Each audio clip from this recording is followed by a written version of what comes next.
আমরা ঘটনায় যাব এবং আমাদের সাথে যে সমস্ত গেস্টরা রয়েছেন তারাই মূলত ঘটনা বলবেন। শুরুতে আমি পরিচিত হব আমাদের প্রথম গেস্টের সাথে। আপনার নামটা একটু বলবেন প্লিজ। হাই লিসেনার্স, আমি ফারহান বলছি পুরান ঢাকা থেকে। আমি চার্টার্ড অ্যাকাউন্টেন্সিতে পড়াশোনা করছি। ওকে, সো আজকে নিশ্চয়ই বৃষ্টির মধ্যে আসতে কষ্ট হচ্ছে না? তখন বৃষ্টি ছিল না বলতে নাকি? না না, তখন আমাদের খুব ভালোই লাগছে, আমরা খুব এনজয় ফিল করতেছি যে ভূতে আমরা আসছি। অলরাইট, তো আজকে এখন এসে এই মুহূর্তে আসলে কেমন লাগছে?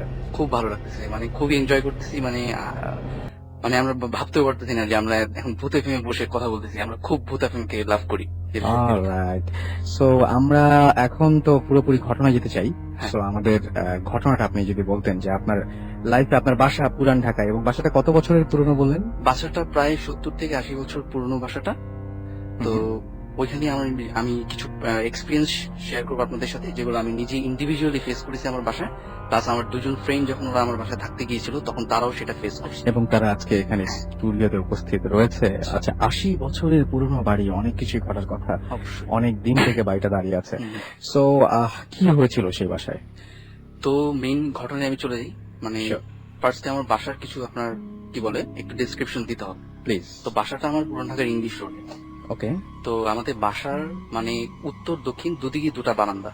তো উত্তর দিকে যেটা মানে ওখানে একটি স্কুল, যেটা প্রায় সকাল 10টা থেকে নিয়ে বিকাল 4টা পর্যন্ত খোলা থাকে, এবং এর পরের সময়গুলোতে পুরো বিল্ডিংটা খালি থাকে, মানে কোনো মানুষ আসা যাওয়া করে না।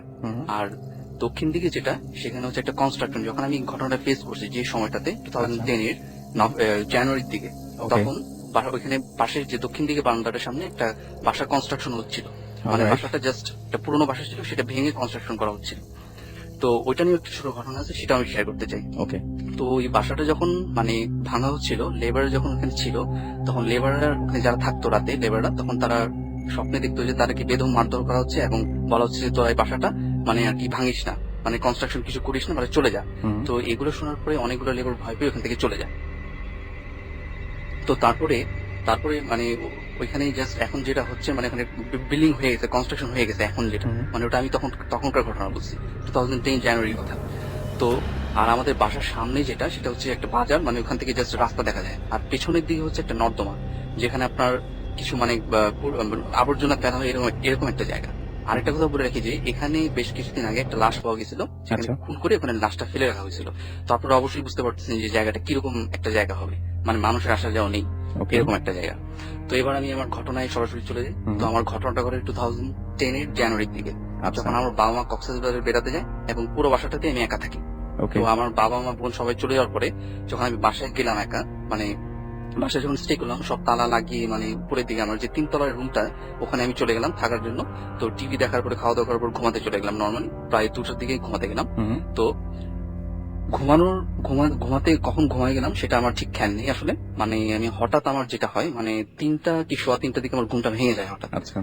তারপরে যেটা ঘটে, তারপরে আমি একটু বলে রাখি কথা, আর একটু কিছু বলার আছে, যেটা হচ্ছে যে আমাদের পুরান ঢাকার বাসাগুলো একটু রুমগুলো থাকে অনেক বড় বড়। তো আমরা জাস্ট রুমগুলোকে সেপারেশন করার জন্য একটা পর্দা ইউজ করি, পর্দা দিয়ে দুটা ভাগ করে দিই। একটা রুমকেই দুটো ভাগ করা হয়, রুমকে দুটো ভাগ করে দিই। তো আমি যখন ঘুমাতে যাওয়ার সময়, মানে সব লাইট তো অবশ্যই অফ করতে হবে, তাই না? তো অফ করার পরে মানে ডিম লাইট যেগুলো, মানে ওই যে কালারেবল, যে বিভিন্ন কালারের হয়, তো ওই লাইটটা অন করে, মানে গ্রিন ছিল লাইটটা অন করে ঘুমাতে যাই। তো ঘুম আমার 3টা 3:15 দিয়ে ঘুম ভেঙে যায়, মানে হঠাৎই কোনো একটা কারণ ছাড়া, কোনো শব্দ নাই, কিছু নেই, হঠাৎ ঘুমটা ভেঙে যায়। তো ঘুম ভাঙার পরে আমি যেটা দেখি যে অনেক শীতের রাত, মানে ল্যাম্প দিয়ে ঘুমিয়েছিলাম, মানে যখন মানে ল্যাম্পটা সরাই আমি, তো আমার চোখে ভাসে যে ওই পাশে যে পর্দাটা ছিল পাশের রুমটাতে, মানে গ্রিন লাইটটা রেড লাইটে পরিণত হয়ে গেছে। তো এটা দেখার পর আমি খুবই বেশি ভয় পেয়ে যাই, যে আমি নিজের হাতে গ্রিন একটা লাইট চালিয়ে ঘুমাচ্ছিলাম, তো এখন দেখেছি সেটা রেড হয়ে গেছে। তো এটা দেখার পরে আমি ভীষণ ভয় পেয়ে যাই।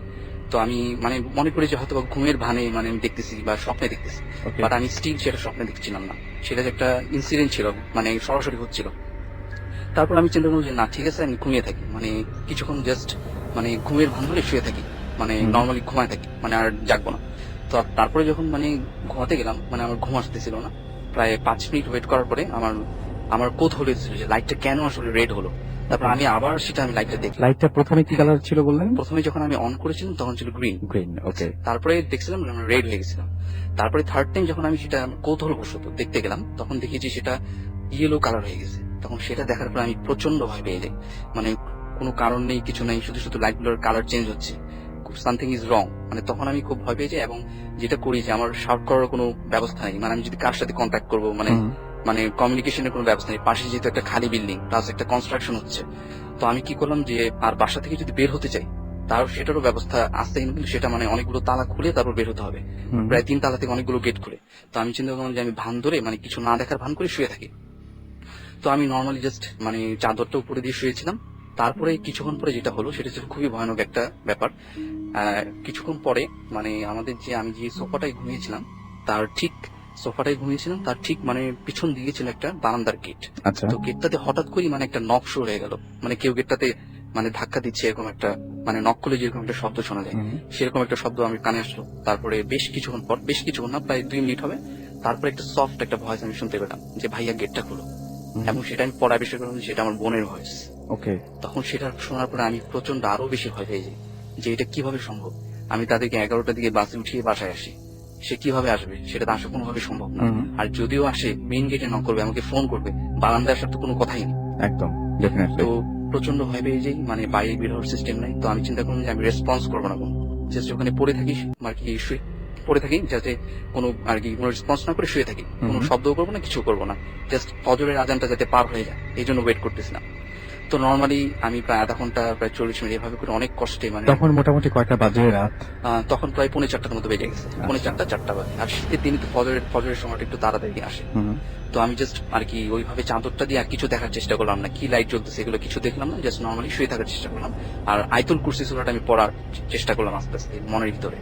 তো এভাবে করে প্রায় অনেকগুলো সময় কেটে গেল। তারপরে ফজর আজান দিল, তারপরে সবকিছু নর্মাল হয়ে গেল। মানে তখন আমার ভিতরে সাহসটা আসছে, কারণ আমি শুনেছি যে মানে ফজর আজান দেওয়ার পরে মানে ম্যাক্সিমাম যে খারাপ জিনিসগুলো চলে যায়। রাইট। তো এই জন্য আমি মানে ফজর আজানটা যখন শেষ হয়ে গেল, হালকা দিনের আলো আসতেছিল, তারপর আমি ওখান থেকে উঠে মানে সবগুলো লাইট অন করলাম বাসার। এবং তখন যেটা দেখলাম যে আসলে লাইটটা তখন গ্রিনই জ্বলতেছিল, মানে সবুজই ছিল, মানে তখন দেখছেন যে একদম তখন যে একটু কালারের আগের লাইট মতো। ছিল সেই কালারের লাইটই তখন আছে। হ্যাঁ। ওকে। তারপরে আমি নর্মালি যেটা দেখলাম যে সবই ওকে, কোনো সমস্যা নেই। তারপরে আমি সকালে বাবা মাকে ফোন করলাম, ওনারাও সেফলি ভাবে চলে গেছে। তো সেখানে কোনো প্রবলেম নেই। আর বাবা মাকে আমি কথাটা ফেস আর কি জানাইনি, যেহেতু তারা ঘুরতে গেছে, বলাটা ঠিক হবে না। ওকে। তো এরপরে যেটা হলো যে আমি চিন্তা করলাম যে এভাবে তো মানে স্টে করা যাইতেছে না, মানে আমাকে আরো 2 থেকে 3 দিন এভাবে স্টে করতে হবে। মানে কি হতে পারে বলা তো যায় না, আজকে রাতে এটা হচ্ছে, এখন কালকে তো হতেও পারে আর নাও হতে পারে। তো এই জন্য আমি যেটা চিন্তা করলাম যে আমার 2জন ফ্রেন্ড আছে যারা নারায়ণগঞ্জে স্টে করে, ওদেরকে ফোন করলাম।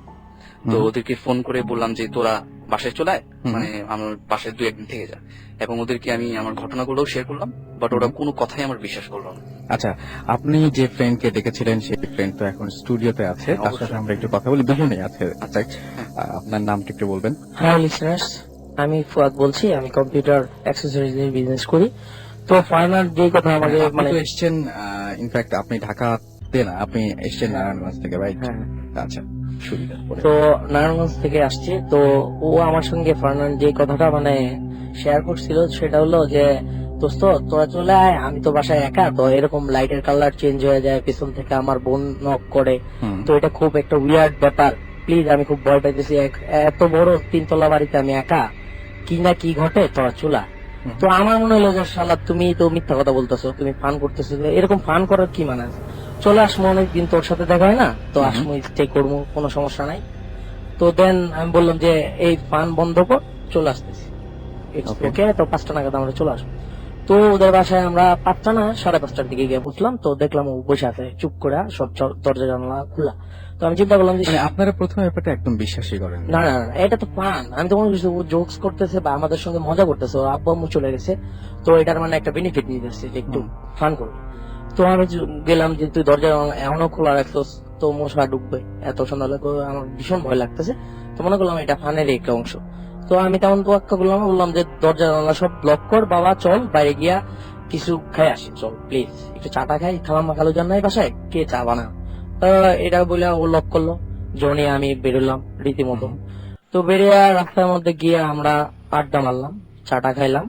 তারপর রাত্রে যেহেতু খালাম্মা খালুজান বাসায় নাই, সেহেতু আমরা মানে রাত্রের ডিনারটা সেরে বাসায় আসলাম। আসতে 11টা বাজে গেল।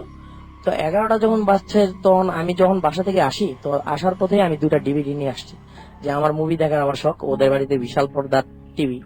তো আমি চিন্তা করলাম যে মানে আমি মুভিগুলা দেখি, আর 3 ফ্রেন্ড এতদিন পরে একত্র হয়েছি, একটু মজা করি। তো আমরা ছবি দেখতে দেখতে প্রায় 2টা বাজে। ওকে। হ্যাঁ, তো 2টার দিকে খুব টায়ার্ড ছিলাম, তো চিন্তা করলাম যে আর রাত্র না জাগি, তো সকাল সকাল উঠা একটু হাঁটতে বেরোম, তো ঘুমায় পড়ি। তো সবাই টায়ার্ড, ওয়াশরুমে গেল সবাই, একের পর এক সবাই হাত মুখ ধুয়া তো চলে আসলো। তো ফারনানকে বললাম, ফারনান তো তোর যে মানে গেস্ট রুম, তো আমরা গেস্ট রুমে স্টে করি, আর তুই তোর রুমে ঘুমায় পড়। ওকে। তো ও কোনো কিছুতেই মানে মানতেছিল না যে প্লিজ তোদের আনার কি মানে, আমি খুব ভয় পাইতেছি, তোরা ফান করতেছিস, আমি তখনও মনে করতেছি যে ফান করতেছি।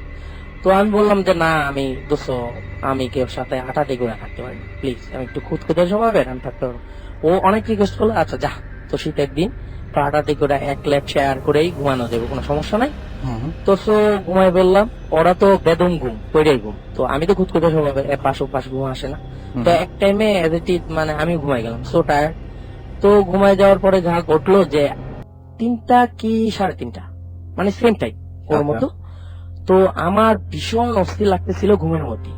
তো আমি ঘুমের মধ্যে বুঝতেছিলাম আমি ভীষণ ঘুমাইতেছি। তো ঘুম ভাঙে গেল, হঠাৎ করে ঘুম ভাঙে গেল, উঠা দেখি যে আমার শরীর একদম চুপচুপা ভিজা। তো আমি চিন্তা করলাম এত ঘামানোর একটা জিনিস আমি এখানে মনে করিয়ে দিতে চাই, সেটা হচ্ছে যে আপনারও তো মনে হয় ঠিক ওইরকম সময় ঘুম ভেঙেছিল সেদিন। হ্যাঁ, আমার প্রায় 3:15 মানে এরকম একটা সময় ঘুম ভেঙেছে। এবং আপনারও ঠিক ওই একই সময়ে ঘুম ভেঙেছিল, দ্যাট মিনস হচ্ছে যে একই সময়ে ওই বাসায় 3:30টার মধ্যে। হ্যাঁ, যেটা আমি ডিসকভার করেছি যে জি, জি। পরে আপনাদের যে ফ্রেন্ড তিনিও গল্প বলবেন, তারও ঘটনা হচ্ছে যে ওই জি, জি। একই সময় তারও ঘুম ভেঙে হ্যাঁ, যায়। তো ওই বাসাটায় ওই নির্দিষ্ট ওই সময়টায় ঘুম ভেঙে যায়। হ্যাঁ। ওকে, তারপর? তো দেন মানে আমি তো উঠা বসি, তো দেখলাম যে মানে এরকম পরিমাণে ঘামাইতেছি যে মানে এটা মানে অবাক করার মতো, যে এত আচ্ছা। প্রচন্ড শীতে, আর মিডনাইটে, জানুয়ারিতে যেহেতু প্রচন্ড শীত, আর মিডনাইটে তো আরো শীত বেড়ে যায়। তো আমি মানে ভাবতেছিলাম যে এটা কি হইতেছে। তো চিন্তা করলাম যাক, ও ফান করতেছে, তো এটা কিছু না, এরকম হইতে পারে, যেহেতু আমি আরেকজনের ঘরে এসে থাকছি বা এরকম জায়গা চেঞ্জ হয়েছে, হইতেই পারে। তো এটা ভাইরা আমি চিন্তা করলাম যে না থাক, হাত মুখে একটু পানি দিয়ে আসি, তো একটু ভালো লাগবো, ফ্রেশ লাগবো, তো ঘুমটা ভালো আসবো। তো আমি চিন্তা করলাম যে ওদের ওয়াশরুমে চলে গিয়ে হাত মুখে পানি দিই। আচ্ছা। তো লিসেনার বললে রাখা ভালো হুম। যে ওদের কমন ওয়াশরুমটা হলো বারান্দা কর্নারে, মানে বারান্দার মধ্যে, আগের পুরাতন বাসা তো বারান্দার মধ্যেই যে কমন ওয়াশরুমটা। হুম। তো ওই ওয়াশরুমে যেতে হলে ওই বারান্দাটা ক্রস করে মানে বারান্দার উপর দিয়ে হাইটা যাইতে হয়। তো আমি রীতিমতো তো একটা মানে আননোন প্লেস, রাত্রেবেলা মানে কোনো কিছু চিনি না, রুমের প্লেস চিনি না। তো রুমে মানে ডিম লাইট জ্বালানো থাকে ওদের প্রতি রুমে। তো ডিম লাইটের আলোটা কেমন যেন আফসা আফসা লাগতেছে। তো চিন্তা করলাম যে আমার মোবাইলটা আছে, মোবাইলের টর্চটা অন করি, অন করে একটু সামনের দিকে আগাই গিয়ে মানে ওয়াশরুমে গিয়ে মানে করে আসি। তো দেন আমি আগাইতেছি, তো যখনই মানে বারান্দার মানে দরজাতে আমি পাড়া দিলাম, তখন দেখলাম যে ওর আব্বু, ফারনানের আব্বুর যে রকিং চেয়ারটা সেটা দুলতেছে। তো আমি চিন্তা করলাম যে দুলতেই পারে, বাতাসে হয়তো বা দুলছে, বা কোনো কিছু বিড়াল টিড়াল কিছু লাগতে পারে, ওটার ধাক্কাতেও মানে নড়তে পারে। তো এটা ভাইবা আমি চিন্তা করলাম যে না, এটা ভাবতে ভাবতে কয়েক সেকেন্ড হয়ে গেছে যে মানে এটা দুলতে পারে, যে কোনো কারণে দুলতে পারে। তো এটা ভাবতে ভাবতে ওয়াশরুমে অনেক কাছে চলে গেলাম। তো চলে যাওয়ার পরে আবার কেন যেন মানে কৌতূহল বশত মানে আমি চিন্তা করলাম যে না, এটা দেখতে হবে আসলে এটা কি, মানে কোনো বিড়ালের ধাক্কা না বাতাস, চতুর্দিকে মানে তাকাইলাম, দৃষ্টি করলাম, কিন্তু দেখলাম যে না, বাতাস তো না, তো কি এটা। তো আবার চিন্তা করলাম যে কি ও কি বলছে এটাই কি ঠিক কিনা। আবার চিন্তা করলাম না, ও ফান করছে, শালা মজা করছে। তো গেলাম আমি ওইখানে থাকাই, যেটা মানে যাওয়ার সঙ্গে সঙ্গে আর যে অনুভূতিটা হলো মানে এটা এখন যে মানে এখন আমি মনে করতে চাই না যে মানে ওটা আমি কি দেখলাম। মানে আমি একদম মানে বরফ হয়ে গেছি, ফ্রিজ হয়ে গেছি, যে মানে কি ওই রকিং চেয়ারটার উপরে একটা মানুষের আকৃতির, চেহারার আকৃতির, শুধু মানে গলা থেকে কাটা, শুধু মাথা একটা, কিন্তু মানুষের আদলের মানুষ না, মানে ওটা বর্ণনা করতে পারতেছি না। মানুষটাকে যদি চোয়াল থেকে ধরে রাবারের মতো নিচের দিকে টাইনা নামায়, অনেকখানি নামায় আসলে মানে যেই আকৃতিটা ধারণ করবে, আর চোখের হোলটা কালো কিন্তু চোখ নাই। ওইটা দেখে আমি সেন্সলেস হইতেছিলাম না, মানে মানুষ অতি ভয় পাথর হয়ে যায় না, একদম শক, মানে আমার ওই রকম অবস্থা। তো মানে আমি চিৎকার করা শুরু করলাম হাউতমা, মানে ছোট বাচ্চাদের মতো, মা আমাকে বাঁচাও বাঁচাও, মা ও মা ও মা, এরকম মানে কয়েকবার চিৎকার, প্রচন্ড চিৎকারের পরে ওদের ঘুম ভাঙে যায়। ওরা এই অন্ধকারের মধ্যেই রুমের মধ্যে মনে করেন কোনো চেয়ারের সঙ্গে বাড়ি গেছে, কোনো টেবিলের সঙ্গে, ওরা দৌড়ে হুড়মুড় করে আসছে, লাইট জ্বলারও কোনো মানে টাইম পাইনি। তো ফারনান আয়েশা বলতেছে, কিরে দোস্ত কি হয়েছে, তুই এরকম হাউত মাউ আমার ঝাঁকাইতেছে, আমি তো স্ট্রেচের মধ্যে হয়ে গেছি। তো ও বললো যে কি হয়েছে? আমি বললাম যে আমি বলতে পারতেছিলাম না, আমি একটু পাথরের মতো হয়েছি। তো ও বলতেছে এখানে বলিস না, চল রুমে চল। রুমে গিয়ে লাইটটা অন করলো, কিন্তু ওইদিকে একটা মজার ব্যাপার হলো যে জনি ও হাসতেছিল, আর শালা তোরা কি আমার কি মানে বোকা বানাইতেছ, দুইজনে মিলা চুক্তি করে কি আমারে মানে মানে পুলিশ বানাবি নাকি? হ্যাঁ, আমি বললাম দেখ আমার এই অবস্থা থেকে তখন মানে বুঝোস না যে আমার কি অবস্থা। ও তবু হাসতেছে। তো আমি ঘামাইতেছি, ফারনানের এই ব্যাপারটা বুঝতে পারছে। ফারনান আমি যাতে না ভয় পাই, ও তো ফেস করছে। তো ও কিছু বললো না, ও গামছা নিয়ে এসে আমার শরীর মুছাই দিতেছে পানি দিয়ে। তো এর মধ্যে অলরেডি আমি 2 বার বমি করলাম। তো ও পানি টানি খাওয়ালে, অ্যাভোমিন ট্যাবলেট ছিল ওটা খাওয়ালে বমি। তো এরপরে জনি দেখলাম একটু হাসিটা বন্ধ হয়েছে, সিরিয়াস যে না, বিশ্বাস না করলে মনে করছে যে ওই যে এটা হ্যালুসিনেশন হইতে পারে, যে তুই ওর কথার মানে অনুযায়ী তুই নিশ্চয়ই এটা ভাইবা নিজের কল্পনা থেকে এরকম হয়েছে। তো দেন ঠিক হইলাম। তো এরপরে যেটা সবচেয়ে মানে বড় মজার ঘটনা, যে মানে যে এটা বিশ্বাস করলো না, তো থার্ড দিন আমরা মানে এটা তো হলো ফার্স্ট দিন হয়েছে মানে ইসের সাথে, ফারনানের সাথে, সেকেন্ড দিন হয়েছে আমার সাথে এই জিনিসটা। তো থার্ড দিন গ্যাপ, কোনো কিছু হয়নি। আমরা এরকম গেছি, বাড়ি গেছি, বাড়ি থেকে dinner আচ্ছা, করেছি। এইখানে আমি আপনাকে একটু জিজ্ঞেস করতে চাই যে আপনাদের বাসায় আসলে এরকম ঘটনা কি এর আগে কেউ ফেস করেছে বা এরকম ধরনের কোনো ঝামেলা আছে বলে শুনেছিলেন কখনো? হ্যাঁ, এটা আমি বলবো যে মানে আমার দাদা দাদি যখন ছিলেন বাসায়, তখন দাদু বলতো যে এরকম কিছু মানে খারাপ কিছু জিন মানে আমাদের বাসায় আছে। আচ্ছা। আর যারা সার্ভেন্টরা ছিল তারা তো উঠানে স্টে করতো, হুম। মানে উঠানে থাকতো, মানে বাসা তো বড়, মানে অনেক উঠানে থাকতো সার্ভেন্টরা। তো তারা নাকি মাঝে মাঝে দেখতো যে আমার দাদুর মতো ঠিক সেম চেহারার মানুষ মানে ওনাদের যে টয়লেট সেখানে যাচ্ছে। আচ্ছা। আমার দাদু তো ওনাদের টয়লেটে যাবে না, যাবে ভিতরের টয়লেটে, তাই না, রাতে 2টার দিকে। তো ওনারা দেখতো যে টয়লেটে গেছে এরকম, তারপর দেখে যে টয়লেট থেকে আবার একটা ম্যান হোল ছিল, ওইখানে ঢুকে গেছে। হুম। এইসব আজব আজব জিনিস দেখতো। এটা আগে থেকে হ্যাঁ, ছিল? আগে থেকে। তো এরকম কিছু কিছু ঘটনা মানে দাদুর কাছ থেকে শুনেছি, কিন্তু কখনো আমি এক্সপিরিয়েন্স করিনি। এই আছে। আচ্ছা, মানে ওই বাসা নিয়ে তার মানে আগে থেকে হ্যাঁ। মোটামুটি কথাবার্তা এরকম হয়েছে, কিন্তু আপনাদের ফ্যামিলির কেউ ওভাবে ফেস করেননি? না, প্রথম হচ্ছে আমি ফেস করেছি। হ্যাঁ, আপনি প্রথমে ফেস করেছেন। All right. সো থার্ড যে ঘটনাটা ঘটেছিল সেই ফ্রেন্ডটার নামটা একটু বলবেন কি? সেই ফ্রেন্ডটার নাম হচ্ছে জনি। তো জনি মানে খুব, সেই ঘটনাটা ওরা একটু বেশি ভয়ানক, মানে আমাদের থেকে বেশি ভয়ানক। তো সেটা মানে যদি শেয়ার করে সেটা ভালো হবে। ওকে। বিলিভ করতেছিল না যে আচ্ছা। মানে যে মানে সবচেয়ে ফান ভাবে নিছে, মানে ওই সবচেয়ে উইয়ার্ড জিনিসটা ফেস করছে। আচ্ছা, শুরুতে আপনার ঘটনাটা একটু Hello. বলবেন জনি। লিসেনার্স, আমি জনি, আমি Dhaka city college BBA final year student. আমি নারায়ণগঞ্জ নাগবাড়ি থাকি। হুম তো ফারহান আর ফুয়াদ আমার সাথে যে ব্যাপারগুলো, ওদের সাথে যে এক্সপেরিয়েন্স গুলো শেয়ার করছে, হুম তো সেগুলো আমার কাছে টোটালি ফলস মনে হয়েছে, ফান মনে হয়েছে। হুম তো যাই হোক, তো ওই ওর পরে যে 3 দিন বাকি যে ডেটা ছিল, ওই দিন হুম। কিছুই হয়নি।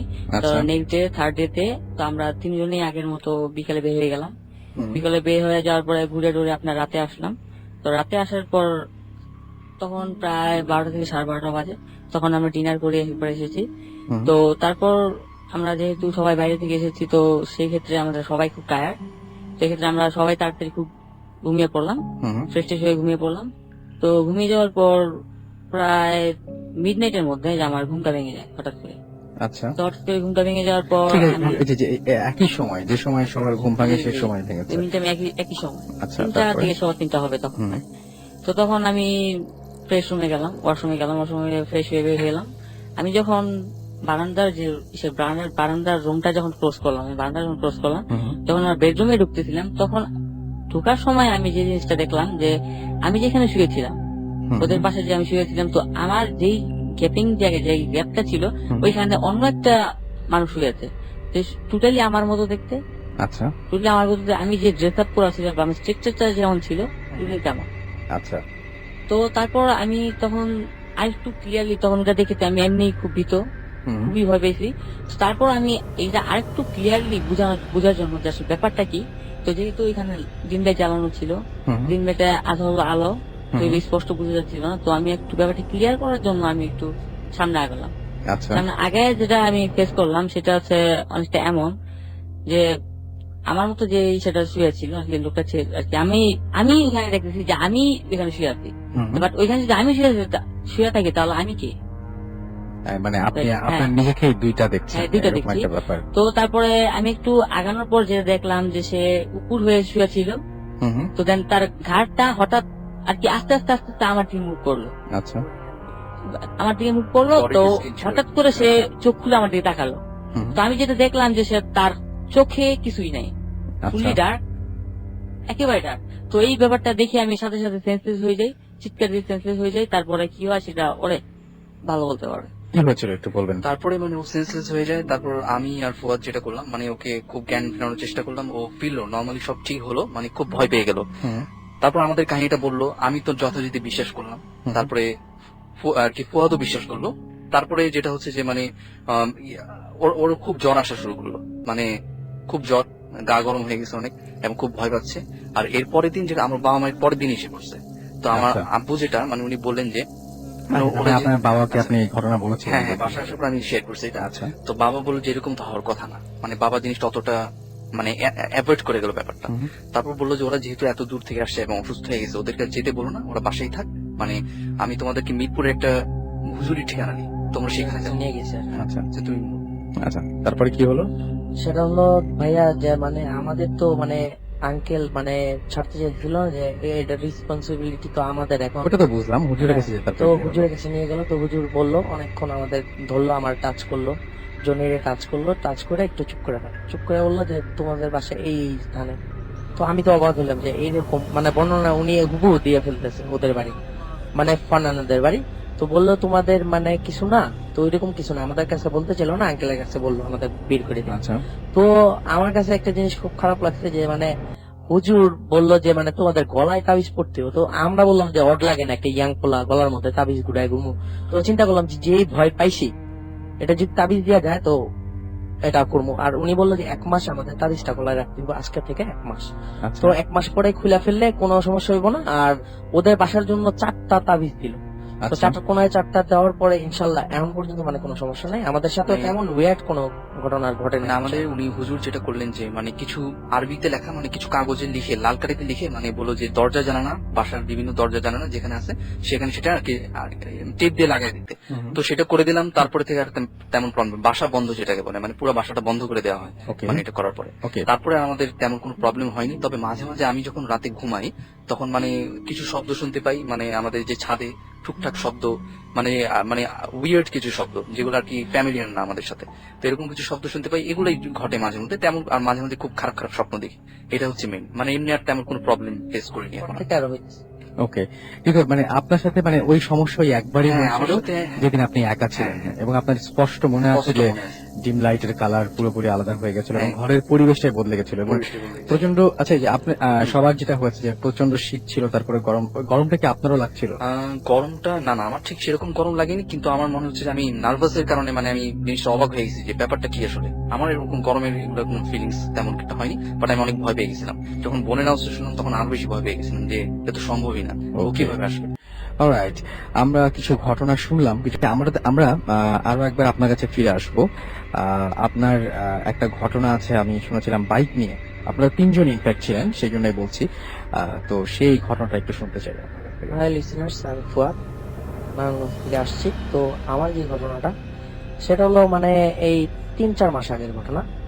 তো সন্ধ্যাবেলা আমি আমার মানে দোকানে যাব, বাসা থেকে লাঞ্চ করে বাসায় ছিলাম, তো দোকানে যাব। তো এই সময় আমার বন্ধু সজীব ফোন দিল, কিরে তোর কি বাইক নিয়ে বেরিয়েছিস, চল একটু ঘুরে আসি, তোর তো দোকানের লোক আছে, তো একটু ঘুরে আসি পদ্মার পাড় থেকে। তো তখন মেবি বাজে প্রায় 5:30-6টা।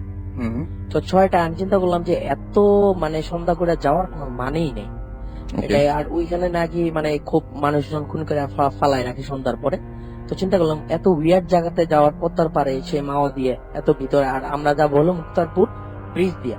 তো চিন্তা করলাম ওইখান দিয়ে আর একটু সময়টা বেশি লাগে। তো ও বলতেছে যে মানে এটা খুব এক্সাইটেড হইব, চল একটু চল দোস্ত চল প্লিজ, তুই তো এখন দোকান মানে ব্যবসা নিয়ে ব্যস্ত, আমাদের সময় দিস না, তো চল যাই। তো আমি কোনো মতে রাজি হইতেছিলাম না। তো এক পর্যায়ে গিয়ে একটু আমরা মূল ঘটনাটা শুনবো, যেহেতু আমাদের সময় খুব হ্যাঁ কম। সেটা হলো যে আমরা রওনা করলাম হুম। 6টার দিকে। তো ওর বাইক, ও বললো যে তুই ড্রাইভ কর, আমি বললাম না আমি ড্রাইভ করবো না, তুই ড্রাইভ কর। তো আমি সজীব জনি 3জন এক বাইকের মধ্যে তো যাইতেছি। হঠাৎ মানে আপনার 10-15 মিনিটের রাস্তা যাওয়ার পরে আমাদের মানে ইটা নষ্ট হয়ে, হর্নটা নষ্ট হয়ে, তো হর্নটা ও চেঞ্জ করছে 1 সপ্তাহ হয়নি। তো আর একটু সামনে যাওয়ার পরে ক্লাসের তারটা ছিঁড়ে যায়।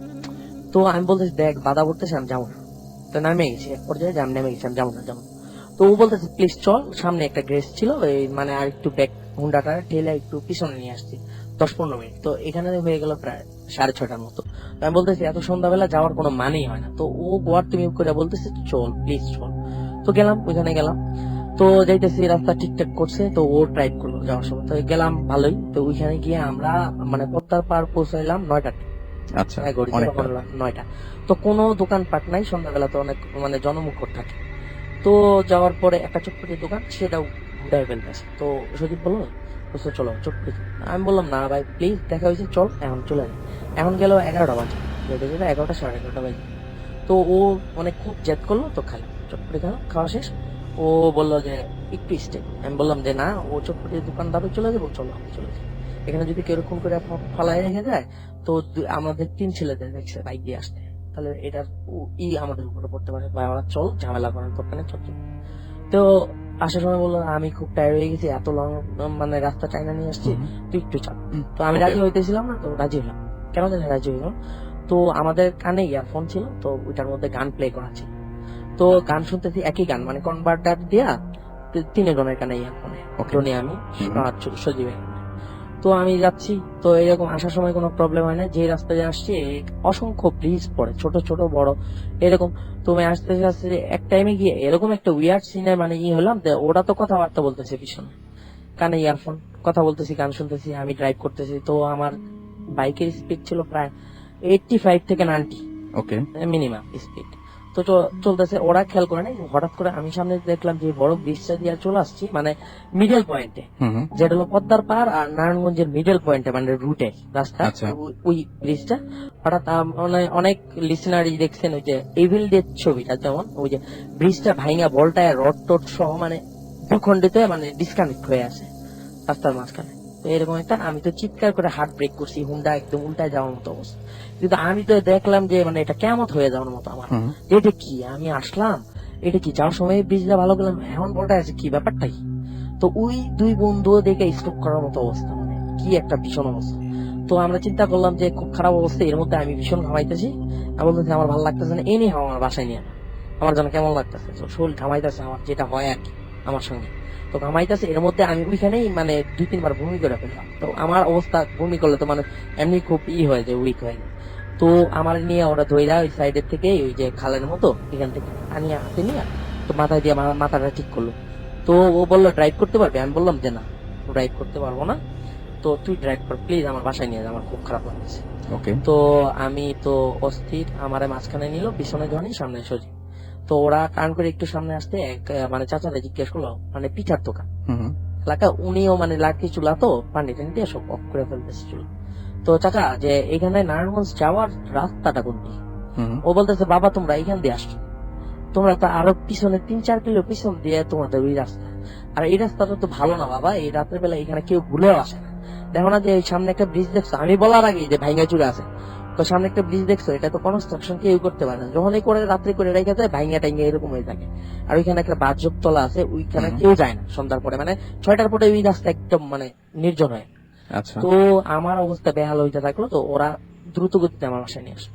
নিয়ে আসার পরে তো আমার অবস্থা খুবই খারাপ। তো আমার মানে আমাদের পারিবারিক একজন হুজুর আছে আমাদের রেজাল মসজিদ হুজুর, তিনি খুব ভালো, মানে এদিকে পারদর্শী। তিনি কাছে গেলাম, তিনি বললো যে না তেমন কোনো সমস্যা নাই, আমি যাতে ভয় না পাই।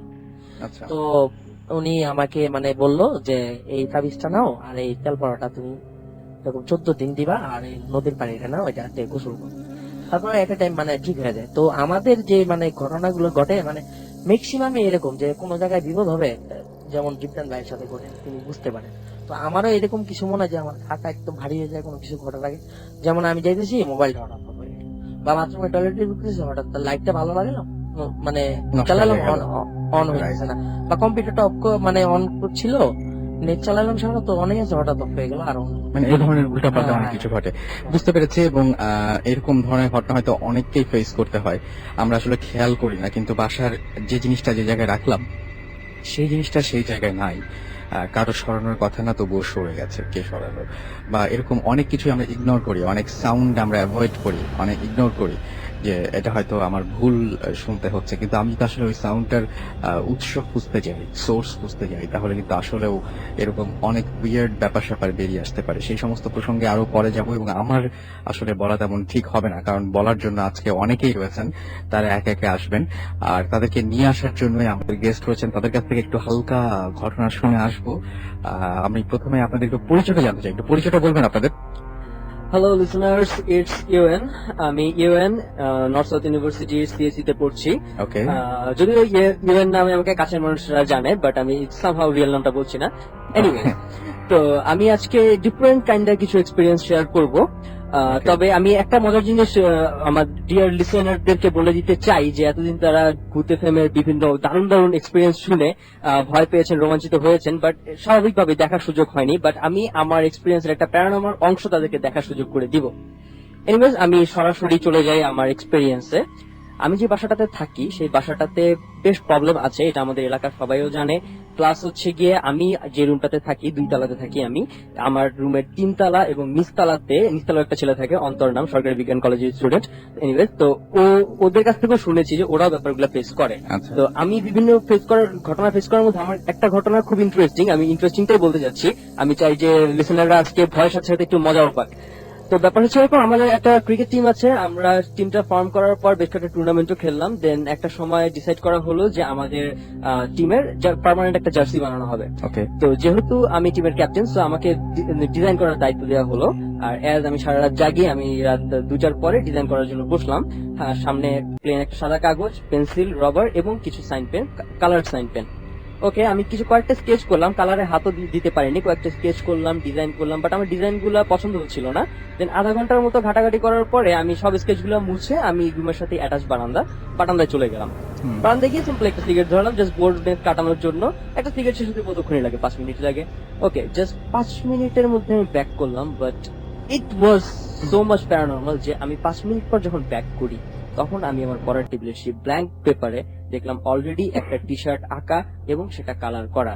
এবং ব্যাপার হচ্ছে এরকম যে আমি এটা এঁকে যাই নাই, হয়তো এরকমও কেউ মনে করতে পারেন যে আমি নিজের মনের অজান্তে এঁকে গেছি। যেটা আমি বারবার বলছি, হ্যাঁ, রাসেল ভাই শুরুতে মনে করেছিলেন এরকম যে আপনি এঁকে গিয়েছিলেন কিনা। হ্যাঁ, সেটা ভুল করছেন, হ্যাঁ, ভুল করে দেখছেন কিন্তু যে- জিনিসটা এরকম যে আসলে এঁকে যাওয়া সম্ভব না, কারণ আমি যে কালার গুলো নিয়ে বসেছিলাম আর জার্সিতে যেই দেখ না কেন যেই কালারটা দিয়েছিল সেই কালারের কোনো সাইন পেন বা কালার আমার কাছে ছিল না। কালারটা অ্যাকচুয়ালি নেভি ব্লু। রাসেল ভাই দেখতে পাচ্ছেন আমি আজকে জার্সিটা পরে এসেছি। জার্সিটা পরে এসেছি। হ্যাঁ, actually রাসেল ভাইকে জার্সিটা দেখানোর জন্য আমি পরে এসেছি। এক পাশে আপনার হচ্ছে একটু একটু গ্রিন টাইপের, লাইট একটু গ্রিন কালার, লাইট আর গ্রিন। মাঝখানে নেভি ব্লু কালার। আমার কাছে নেভি ব্লু কালারের কোনো সাইন পেন বা কালার পেন কিছু ছিল না। তো যাই হোক, আমার কাছে জিনিসটা ভয়ের চেয়ে বেশি মজা লাগলো। আমার মধ্যে একটা জিদ চাপলো যে এটাই আমাদের টিমের জার্সি হতে হবে। ওটা যেভাবেই আসুক। আমি পরের দিন আমার টিমমেটদের দেখালাম, তারা পছন্দ করলো। দেন সেই কাগজটাই আমি জার্সি বানানোর দোকানে দিলাম। এবং বড় করে এখানে আমি অনেককে বলি যে আপনার জার্সির উপরে বড় করে লেখা আছে হ্যাঁ, স্করপিয়ন। স্করপিও, যদিও স্করপিও এটা আমাদের নিজেদেরই নাম ঠিক করা, এটা কেউ লিখে দেয়নি। বা এটা বলে রাখা ভালো যে আমি যে কালার করা জার্সিটা দেখেছিলাম সেটার উপরে এই নামটা লেখা ছিল না, জাস্ট খালি কালার দিতেই ছিল এবং ডিজাইনটা ছিল।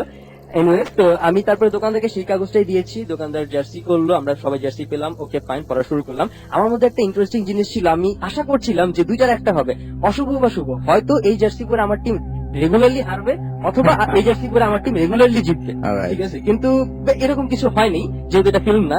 তো বাস্তবে দেখা গেছে যে নর্মাল ব্যাপারই ঘটছে, আমরা জিতছি জিতছি হারছি এবং হারছি। হারছি, এরকমই ঘটছে। তো তারপরে ব্যাপার হলো, আমি ওই কাগজটা ডিজাইন করা যে কাগজটা আমি পেয়েছিলাম সেই কাগজটা আমি আমার পড়ার টেবিলের ড্রয়ারে রেখে দিয়েছিলাম তালা মেরে। এবং ওই ড্রয়ারে আমার সব পার্সোনাল জিনিস থাকে, তালা মারা, এবং চাবিটা অনলি আমার কাছে থাকে। বাট এই জিনিসটা আমার মাথা থেকে যাচ্ছিল না যে কিভাবে আসলো। টু বি অনেস্ট, আমি ভূতে বিশ্বাস করি না, দ্যাটস ওয়াই আমার মাথা থেকে খালি এটাই বেরোচ্ছিল আমি একটা সাইন্টিফিক ব্যাখ্যা চাই যে কেন এই ডিজাইনটা আসলো, কালারটা আসলো। ওকে ফাইন, আমার এটা মাথায় সবসময় ঘুরতো। দেন অ্যাপ্রক্সিমেটলি 5-6 দিন পর হঠাৎ একদিন আমি চিন্তা করলাম যে আমি কাগজটা আবার বের করব এবং বের করে আবার ভালো মতো একটু মনোযোগ দিয়ে খুঁচায় দেখার চেষ্টা করবো যে কিছু বের করতে পারি কিনা সাইন্টিফিক্যাল।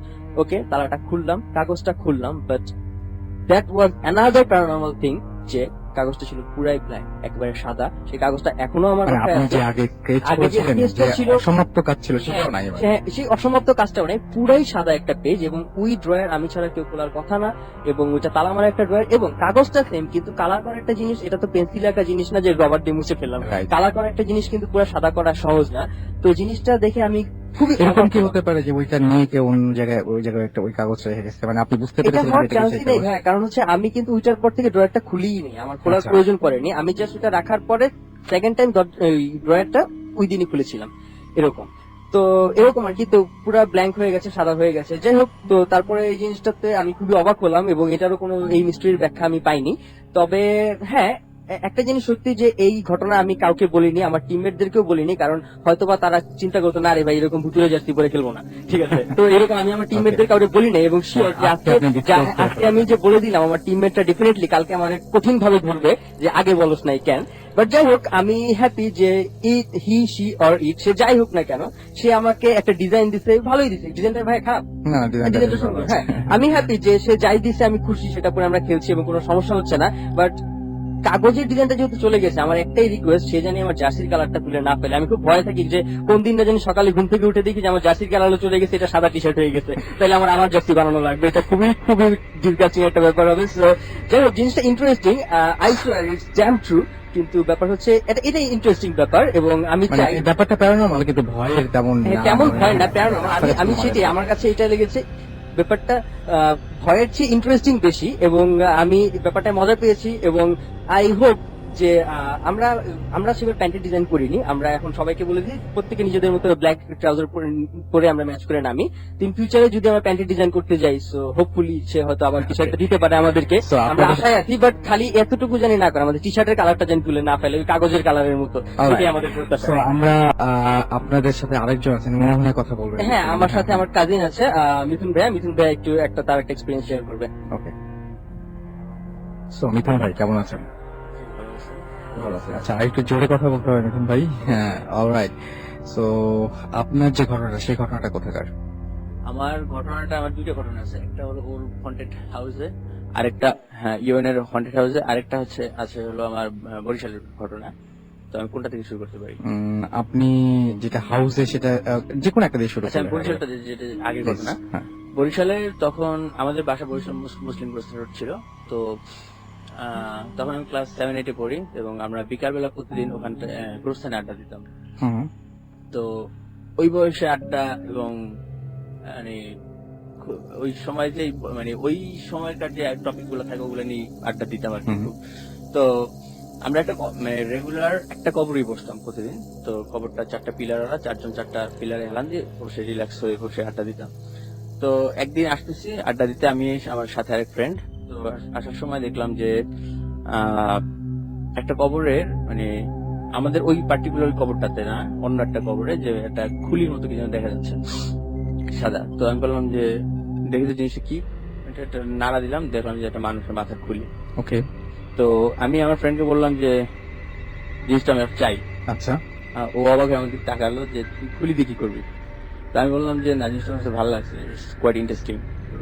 তো আমি এটা বলতে চাই যে মিথুন ভাইয়ের মধ্যে এই টাইপের কিছু অস্বাভাবিক ব্যাপার আছে, লিসেনার্স অবাক হওয়ার কিছু নেই, তার মধ্যে এই টাইপের কিছু পাগলামি আছে যে এটা আমার পছন্দ হয়েছে, এটা আমার লাগবে, তিনি এরকমই। ওকে। ওকে, আপনি ওকে, দেন আমার ফ্রেন্ড আমাকে বারবার বাধা দিচ্ছিল যে তুই এটা নিয়ে কি করবি। আমি বললাম না, আমার কাছে ভালো লাগছে। এনিওয়ে, তারপর আমি ওকে দাঁড় করে বললাম তুই দাঁড়া, আমি আসতেছি। তারপর আমি দৌড়িয়ে একটা দোকান থেকে একটা নীল রঙের একটা পলিথিন, আমার এখন মনে আছে, পলিথিন করে খুলিটা এনে খুলিটা পলিথিনের ভিতরে ঢুকালাম, এবং ও আমাকে হাত দিয়ে টাচ করতে একটা লাঠি দিয়ে ঠিক করে ঢুকাইছে।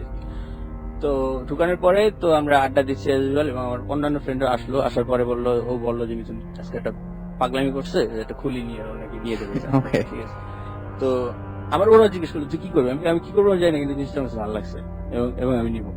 ওকে। তো then আমি জিনিসটা নিয়ে এখন সন্ধ্যার সময় আড্ডা শেষ, বাসায় ফিরবো, তখন চিন্তা করলাম যে খুলি নিয়ে বাসায় ফেরাটা আসলে উচিত হবে না। এটা বাপ মা বা কেউ জিনিসটা মেনে নিবে না। ছেলে ঘরে ফিরছে খুলি হাতে। সেটাই। তো আমি করলাম কি, আমার কাজিন ছিল নাহিদ, তো ওর বাসা ছিল ফ্যামিলি নিচতলা থাকতো, ও দোতলা আলাদা একটা রুমে থাকতো। তো আমি খুলটা নিয়ে ওর কাছে চলে গেলাম, যে ওর কাছে বললাম যে আমি একটা জিনিস আনছি, জিনিসটা তোর কাছে রাখতে হবে। কি? আমি একটা মানুষের মাথা খুলি। কি? আমি একটা মাথা খুলি। তুই কোথায় পেলি? আমি গোরস্থান থেকে নিয়ে আসলাম। তুই আনছিস কেন? আনছি, জিনিসটা আমার কাছে ভালো লাগে, তুই রাখ, আমি কালকে এটা ওয়াশ টাশ করে করবো, সমস্যা নেই। এখন জিনিসটা আমি এখন নিয়ে বাসায় ফিরতে পারতেছি না, তুই বুঝতে পারছিস যে বাসায় গেলে কি হয়, তোর তো একা থাকিস, তোকে কেউ জিনিসটার জন্য জিজ্ঞেস করতে পারবে না। তো প্রথম রাজি হয় না, আমি বহুত রিকোয়েস্ট করে ওকে ম্যানেজ করলাম, এবং ওর একটা কাবার্ড ছিল, কাবার্ডের ভিতরে রেখে আসছি। তো ও যাওয়ার সময় বললো যে না, জিনিসটা ঠিক হচ্ছে না, এটা তুই নিয়ে যায়। তারপর আমি বহুত কষ্ট করে ম্যানেজ করলাম। তো আমি ফিরে আসলাম। তো পরদিন সকালবেলা, অনেক সকালবেলা ও চলে আসলো আমার বাসায়। কি হয়েছে? চল আমার সাথে। কি হয়েছে কি? না তুই চল দেখবি। গেলাম। তারপর যাওয়ার পরেও বললো যে এটা নিয়ে এখনই তুই তোর যেখানে খুশি নিয়ে যা, আমার এখানে রাখবি না। কেন, প্রবলেম রং উইথ ইট, মাথার খুলি তো, তোকে তো কামড় দিবে না। তো বললো যে না, এটা আমার প্রবলেম হচ্ছে। কি প্রবলেম? তো এটা রাখছি আমি, রাখার পর পড়ছি তখন সমস্যা নেই। লাইটের অফ করে যখন সে যখন নেয় তখন তো ভয় পায় না নিশ্চয়ই, মানে ভয় পেয়ে নেয় না? ভয় পায় নাই, বাট একটু মানে সে কি ছিল জিনিসটা নিয়ে, যে একটা মাথার খুলি কবর থেকে নিয়ে আসছে। ওকে। তো আমি ও বললো যে যাই হোক, আমরা কোথায় ছিলাম, যে ওরে দিলাম। যে তো বললো যে আমার রাতে যখন পড়ছি তখন প্রবলেম নাই, যখন শুয়েছি আমার শোয়ার পর ওটার ভিতরে এক ধরনের স্ট্রেঞ্জ টাইপ অফ সাউন্ড শোনা যাচ্ছিল। সাউন্ডটা আমি বললাম কিরকম? ও বললো যে একজন মানুষ মানে গং মানে ঘুমালে যেরকম সাউন্ড হবে। ইটস ফানি, এটা কিছুতেই সম্ভব না। বললো যে ফানি হোক যাই হোক, আমি এটা রাখতে পারবো না, নিয়ে যাও। তো আমি করলাম কি, তো পলিথিনটা নিয়ে আসলাম এবং অ্যাজ ইউজুয়াল বাসায় ফিরলাম না, এবং আমাকে জিনিসটা বহু কষ্টে গোরস্থানে ফেলে আসতে হলো। তো ঘটনাটা এখানে শেষ হতে পারতো, কিন্তু ঘটনাটা এখানে শেষ হয়নি। কারণ এরপর থেকে ওর একটা প্রবলেম হলো যে ও প্রায় ওই শব্দটা শুনতো ওই কাবার্ডের ভিতর থেকে। তো লাইটের জ্বালা তো প্রায় ইটি করতে হতো, কাবার্ড খুলতো, শব্দ অফ হয়ে যেত, কিন্তু লাইটের অফ করলে মাঝে মাঝে শুনতো, রেগুলার না, মাঝে মাঝে হতো এই জিনিসটা। তো পরবর্তীতে ও শেষ পর্যন্ত ওর রুমটা ছাড়তে বাধ্য হয়েছে, ও নিচে এসে ওর ফ্যামিলির সাথে থাকতে হয়েছে। আর আরেকটা প্রবলেম হয়েছে, সেটাও ওর হয়েছে। প্রবলেমটা হলো যে ও নাকি এরপরে একটা স্বপ্নে দেখতো প্রায়, যে এক লোক আসতো ওর কাছে, সাদা চাদর গায়ে জড়ানো, লুঙ্গি পরা, এবং স্বপ্নের ও প্রায় দেখতো যে লোকটার মাথায় কোনো চুল ছিল না, ভুরু ছিল না, মানে কোনো চুল নেই, দাড়ি নাই, কিছু নেই। এবং এসে বলতো যে কাজটা ঠিক করুন। চুল ভ্রু বা দাড়ি কোনো কিছু নেই, একদম একদম মানে বাট পুরো চামড়ার একটা মুখ। চামড়ার একটা মুখ। তো কাজটা ঠিক করনি। তো আমার কাছে যখন বললো যে এরকম সময়, দেখ এটা তুই একজন অপরাধ বোধ আছে, এই জিনিসটা রাখছিস বা গিলটি ফিলিং থেকে বুঝছো, so don't worry about it. তো কিন্তু ও জিনিসটা কিছুদিন পর পরই দেখতো। তো আমার কাছে বলতো যে তোর জন্য এই অবস্থা। আমি বললাম যে তুই জিনিসটা পাত্তা দিস না, জাস্ট ফরগেট অ্যাবাউট ইট, এটা মাথায় রাখার মতো কিছু না। তো শেষ পর্যন্ত জিনিসটা ওর অনেকদিন ক্যারি অন করছিল, এবং আস্তে আস্তে জিনিসটা এখন অনেক এখন ঠিক হয়ে গেছে। আমার ওই কাজিন এখন সুইডেন আছে, স্কলারশিপ নিয়ে চলে গেছে, সুইডেনে আছে। এবং মানে আপনার এই গল্পটার সবচেয়ে আশ্চর্য রকমের একটা জায়গা হচ্ছে যে আপনি পুরো কাজটা করেছেন, কিন্তু মানে পুরো জিনিসটা ঝামেলাটা পোহাতে হচ্ছে আপনার কাজিনকে। জন্য আমি কাজিনের কাছে সরি, এবং নাহিদ আমার কাজিন, ওর কাছে আমি সরি। এবং একটা বিষয় আমার কাছে মনে হয় যে আসলে তারা মানে তারা যেটা আমরা ভূত বলি, যাই বলি না কেন, তারা আমার মনে হয় যে তারা পার্টিকুলার কিছু লোকজনের কাছে আসে, যাদের সাথে তারা মানে পছন্দ করে বা যাদের সাথে তারা ইন্টারেক্ট করতে চায়। অলরাইট, আমি এখন একটা ঘটনা জানতে চাই, সেটা হচ্ছে যে আপনি বলছিলেন যে ওর বাসাতেও আপনার কিছু ঘটনা আছে, সেই ঘটনাটা কি? আচ্ছা, ওর বাসায় আমার ঘটনা হচ্ছে ওটা স্টার্টিংটা, আচ্ছা তুই শুরু কর, আমি মাঝখান থেকে। আচ্ছা, ওকে লিসেনার্স, ইটস ইউএন अगेन। ওকে, আমার বাসায় যে একটু হন্টেড প্রবলেম আছে এটা আগেই বলেছিলাম। দেন আমি আমার হন্টেড এর আরেকটা ঘটনাতে যাচ্ছি। সেটা হচ্ছে এরকম, আমার বেডরুমটা এরকম প্রায় হতো, প্রায় রাতের বেলায়, যে সবগুলো রেখেছে 2টার পর আমি খেয়াল করে দেখেছি, প্রায় সময় আমার রুমে লাইটটা নিভে যেত, টিউব লাইটটা। তো টিউব লাইট নিভে যাওয়া তেমন কোনো প্রবলেম না, এটা ইলেকট্রিসিটির বিভিন্ন সমস্যার কারণে হতে পারে, ভোল্টেজ আপ ডাউনের জন্য লাফায় বা বন্ধ হতে পারে। কিন্তু ইন্টারেস্টিং ব্যাপার হচ্ছে এই যে আমার রুমের লাইটটা সুইচ সহ অফ হয়ে যেত। আমার রুম কিন্তু দরজা ভালো মতো চাপানো থাকে, কারো ঢোকার কথা না, কিন্তু হঠাৎ করে লাইটটা অফ হয়ে যেত এবং আমার সুইচ আবার অন করতে হতো। তো এনিওয়েজ, আমি একদিন এরকম হলো, usually weekend night, Thursday night গুলো মিথুন ভাই আমি একসাথে থাকি, এবং মিথুন ভাই যদি অন্য কোথাও অন্য কোনো রকম ব্যস্ততা না থাকে, সে আমার সাথেই থাকে। তো মিথুন ভাইয়ের সাথে সেদিনই প্রথম আমি আমার এক্সপিরিয়েন্স গুলো শেয়ার করেছিলাম। রাত 2টা ক্রস করেছে আমার বেডরুমেই, সব ঘটনা শেষ, মানে এমনি আড্ডা শেষ। তো গল্প না পেয়ে এক পর্যায়ে আমি বলা শুরু করলাম যে ভাই আমার বাসায় কিন্তু হন্টেড প্রবলেম আছে, হ্যান ত্যান এই সেই এগুলা ঘটে। ওকে, বলতে বলতে যখন জাস্ট আমি লাইটের কথাটা বললাম, যে মাঝে মধ্যে কিন্তু লাইট অফ হয়ে যায়, ইভেন সুইচ সহ আমার সুইচ অন করতে হয়, just at that time, just like a live action, light off হয়ে গেল। আমি সঙ্গে সঙ্গে আমি পুরো এটা আমি বলতে ভুলে গিয়েছিলাম, যে ফার্স্ট কতক্ষণ ব্লিঙ্ক করলো, দেন অফই হয়ে গেল। আমরা তো পুরো ঠান্ডা। তো মিথুনটা তখন হেসে দিল, মানে ব্যাপারটা হচ্ছে দুজনে আল্লাহর রহমত কেউ ভয় পাইনি, ভয় পেলে জিনিসটা আরো বেশি মারাত্মক হইতো। ভয় পেলে আমরা হেসে দিছি যে বাবা, বলার সাথে সাথে লাইভ অ্যাকশন। তো যাই হোক, তারপরেও ব্যাপারটা আরেকটু গড়িয়েছিল, সেটা মিথুন ভাই বললো। মিথুন ভাই, আপ টু ইউ। অ্যাকচুয়ালি লাইটটা যখন ব্লিঙ্ক করলো ফার্স্ট টাইম, তো আমি খুব মানে ওই প্রথম হলো কি মানে গল্পগুলো আমাকে বললো, তো এনভায়রনমেন্টটা আগে ক্রিয়েট করে দিচ্ছে। হ্যাঁ, তো এনভায়রনমেন্টটা আগে ক্রিয়েট হয়েছিল। সো মানে যখন ব্লিঙ্ক করলো আমার কাছে একটু লাগলো যে একদম পয়েন্টে এসে জিনিসটা বাড়ি দিচ্ছে। সো লাইট ব্লিঙ্ক করলো, তো আমি বললাম যে কয়েকবার ব্লিঙ্ক করলো, লাইটটা অফ হয়ে গেল। অফ হলে যে সুইচ অফের যে সাউন্ডটা, ওই শব্দটা সব অফ হয়ে গেল। ঘরের দরজাটা সব বন্ধ ছিল তখন। হ্যাঁ, ঘরের দরজা বন্ধ, ওর রুমে। তো অফ হয়ে গেল, তো ও যে লাইটটা অন করলো, ও বললো যে এটা এক ধরনের প্রবলেম, যেটা তোমাকে বলছিলাম তার ভিতরে এটা একটা। হ্যাঁ, দেখলাম। তো আমি সুইচ তো ডিস্টার্ব ছিল না। না, আর একটা বিষয় কি মানে এটা সুইচ আসলে মানে ওটা অটো প্রেস না করলে কেউ এটা অন অফ হওয়ার মতো জিনিস না আসলে। তো অফ হয়ে গেল, তো আমি এসে আমি পিসিতে করতেছি, তো ওর গল্প বলতেছে। আমি খুব একটা পাত্তা দিই না বিষয়টাকে, তো আবার অফ হয়ে গেল এবং ইনক্লুডিং দ্যাট সাউন্ড।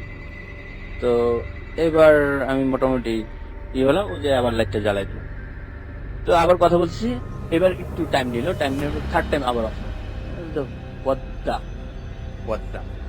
সো এরপরে আমি বললাম যে ওকে, লেটস ফেস ইট। লাইটটা অন করলাম, লাইটটা অন করে আমি লাইটের সামনে মানে সুইচটার সামনে দাঁড়িয়ে আছি। হ্যাঁ, তো দাঁড়িয়েছি, তো 2 মিনিট, 5 মিনিট, 10 মিনিট, 15 মিনিট, আধা ঘন্টা কেটে গেল, কিচ্ছু হলো না। বললাম যে আমার মনে হয় না যে আর কিছু হবে। তো সেদিন আর কিছু হয়নি। ওই লাইট কয়েকবার বিলিং করার পর মানে ওই দিন আর এরপরে আর কিছু হয়নি, কিন্তু ওই জিনিসটা আসলে দ্যাট ওয়াজ রিয়েলি স্ক্যার্ড। আমি এরকম জিনিস কখনোই সামনে ফেস করিনি। হ্যাঁ, এবং এটা ওই বাসায় হয়েছিল, এবং মানে সুইচ সহ লাইট অফ হয়ে গেছিল। হ্যাঁ, সাউন্ডের কথা বলছি। হ্যাঁ, ওকে, অলরাইট। আমরা এতক্ষণ ধরে আমরা যে ঘটনাগুলো শুনলাম সেই ঘটনাগুলো যথেষ্ট উদ্ভট টাইপের আমার কাছে মনে হয়েছে। আমি কতগুলো SMS পড়ে ফেলতে চাই। আমাকে মৌমিতা SMS করেছেন বরিশাল থেকে, তিনি বেশ মজা পাচ্ছেন। ফারহান আমাদের SMS করেছেন ফ্রম সিলেট থেকে। রাসেল ভাইয়া, এটা আমার লাস্ট SMS, আশা করছি পড়বেন, ডেফিনেটলি পড়বো। সেলিম রেজা ফ্রম রাজশাহী থেকে আমাকে SMS করেছেন যে আমরা 3 নাম্বার SMS, এটা আচ্ছা আপনার থার্ড SMS টা আমরা পড়ে ফেলেছি। বিধান এবং রঞ্জন আমাদেরকে SMS করেছেন জগন্নাথ হল ঢাকা ইউনিভার্সিটি থেকে, এবং আমাদেরকে SMS করেছেন এছাড়াও শিলা, এবং তিনি লিখেছেন ভাইয়া আমার প্রথম টেক্সট আমি পড়ে ফেললাম। মিলন আমাকে লিখেছেন যে লাইট অফ করে তিনি ভূত FM শুনছেন। থ্যাংক ইউ সো মাচ এবং আবহ তৈরি করে শোনার জন্য। এছাড়া আমাদেরকে মিস্টার আসিফ SMS করেছেন শান্তনু আমাদেরকে SMS করেছেন, ফাহমিদ SMS করেছেন আমাদেরকে, মাসুক আলম SMS করেছেন, কাউসার SMS করেছেন, রুহুল SMS করেছেন, এছাড়াও রবিন, রিনি, লিরা SMS করেছেন আমাদেরকে, আসিফ SMS করেছেন, আনান SMS করেছেন আমাদেরকে কৃতিকা। তো আমি আবারও আপার কাছে একটু যাবো। আপনি একটা ঘটনা বলতে চাইছেন আমাদেরকে, যদি আমরা একটু পরে আবার ঘুরে আসি। আমরা যে ঘটনাটা বলতে চাইছিলেন সেই ঘটনাটা একটু শুনি। আপনি ঘটনা বলুন না, আর কিছু মানে প্রবলেম সলভ। না, আমরা একটু ঘটনা শুনি এখন। আচ্ছা, আমি একটু থাইল্যান্ডের ঘটনাটা বলি। আমি যে 5-6 মাসে থাইল্যান্ড গিয়েছিলাম, আমি হোটেলটা কিন্তু নাম বলবো না। না, প্লিজ নাম বলবেন না। আমি 4 দিন সেই হোটেলে ছিলাম। আমি প্রথম দিন যখন হোটেলে উঠি, প্রথম দিন আমি কিছু ফিল করেছিলাম, কিন্তু আমি সেটা মানে অ্যাভয়েড করে গেছি। দ্বিতীয় দিন আমি কিছুটা ফিল করেছি। তৃতীয় দিন আমি বেশ মানে ভালো করে ফিল করে দেখলাম। আমি মনে আছে যে ঘরের ভিতরে আমি দেখলাম 3 থেকে প্রথম একটা হাসির শব্দ শুনতে পেলাম। আমার কাছে মনে হলো ঘরের ভিতরে কতগুলো ছেলে এবং মেয়ে মানে হাসলে যেরকম একটা সাউন্ড হয় সেরকম হাসাহাসি করছে। আমি তাকে দেখি যে খুব চিকন লম্বা সাদা পোশাক পরা, এবং আমি সাদা চুল, এবং ওদের হাত পা গুলো দেখছি সম্পূর্ণ সাদা, ওরা মানে হাসাহাসি করছে। প্রথমে আমি ভাবলাম যে এটা আমার ভুল হতে পারে বা আমার দৃষ্টিতে কোনো সমস্যা বিভ্রম হতে পারে। তারপরে আমি কিন্তু সেটাকে অ্যাভয়েড করে গেলাম। কিছুক্ষণ পর আমি আবার দেখি যে সে একই অবস্থা। আমি মানে ওই আগে প্রথমে যেটা দেখলাম, সেকেন্ড টাইম আমি আবার সেটা দেখলাম। হ্যাঁ, তারপরে যাই হোক আমি দোয়া পরে নিজেকে মানে সেভ করে সেটা ঠিক করি। মানে চতুর্থ দিন আর কি আমি দেখতে পেলাম যে আচ্ছা, এর মধ্যে আবার একটা কথা ছিল যে ওরা মানে আমি যখন দেখার পরে আমি যখন শুয়েছিলাম, আমি দেখতে পেলাম যে ওরা আমাকে কম্বল ধরে টানছে, আমার কোমরটা ধরে টানাটানি করছে। আমি কিন্তু প্রথম দিকে অ্যাভয়েড করে গেছি। আমি মনে করেছিলাম যেটা আমার নিজের পায়ে লেগে পড়ে যেতে পারে, কিন্তু এটা কিন্তু 4 দিন হয়েছে ঘটনাটা, এবং চতুর্থ দিন আমি দেখছি ওরা আমার লেপ ধরে টানতেছে। আমি স্পষ্ট আমি ব্যাপারটা আমি খেয়াল করেছি, লেপটা ধরে। এটা খুব কমন একটা ঘটনা যে অনেকের সাথে নাকি এই জিনিসটা হয়, এবং আপনার সাথে কিন্তু আমার সাথে এরকম কোনোদিনই হয় না। আমি বিদেশে অনেক গিয়েছি, কিন্তু এরকম ঘটনা আমি কখনোই আমি এক্সপ্রেস করিনি, এবং আমি কিন্তু ভীষণ ভয় পেয়েছিলাম, এবং লেপ ধরে যে টানতেছিল আমি সেটা স্পষ্ট খেয়াল করেছি। আমি আচ্ছা। কিন্তু একদম সোজা শুয়েছিলাম যে আমি দেখবো ব্যাপারটা আজকে কি, আসলে এটা আমার ভুল নাকি, কারণ এর আগে আমি ওদেরকে দেখেছি, আমার কাছে মনে হচ্ছে না এখানে কোনো সামথিং রং, কিছু একটা আছে। তারপরে চতুর্থ দিন আমি একদম কনফার্ম যে এই হোটেলটাতে কোনো সমস্যা আছে। আচ্ছা, এটা কিন্তু আমি পরে মনে করেছি আমি যদি থাইল্যান্ডে কোনোদিন যাই, আমি অন্তত ওই হোটেলে আর কোনোদিন উঠবো না। আচ্ছা। এবং আপনি হাসির শব্দটা এখন আপনার স্পষ্ট মনে আছে যে আপনি হ্যাঁ, শুনতে পেয়েছিলেন। শব্দটা আমার এখনো মনে আছে। আচ্ছা, সো এমনিতে এই মানে তারপরে কি করলেন, মানে জাস্ট তারপরে আমি আরো 2 দিন অন্য হোটেলে ছিলাম, আমার কিন্তু সেই হোটেলে কোনো আচ্ছা, আপনি সমস্যা তার হোটেল শেষে চেঞ্জ করেছিলেন? হ্যাঁ, হোটেল না, ওটা আমাদের 4 দিন ছিল প্যাকেজের। 2 দিন যে আমরা অন্য হোটেলে ছিলাম, সেই হোটেলে কিন্তু কোনো সমস্যা হয়নি আমার।